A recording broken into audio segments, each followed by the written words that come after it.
setting up the bat, it's a fiber line that can cut out the windshield without scratching the body.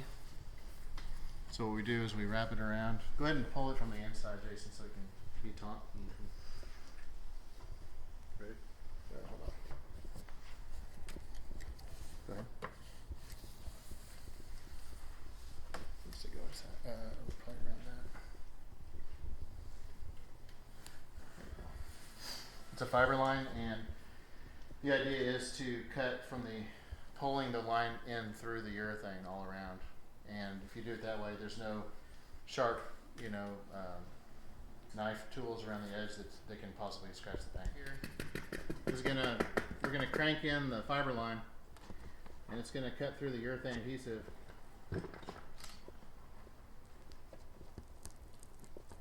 Just like it's doing.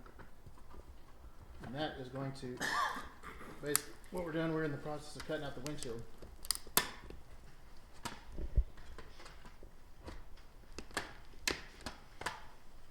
Alright. Bring that to your side, Jason.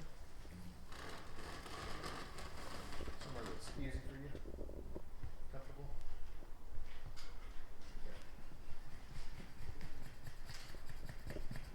We've now cut up the first A-pillar.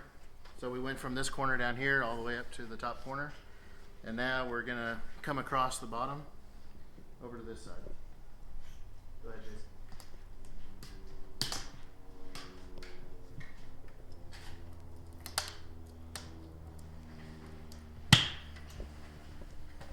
We got the bat, the other side of the bat, pulling the fiber line in on the top.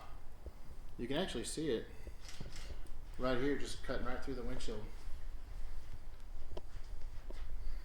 You see right here? It's drawing it in as it goes.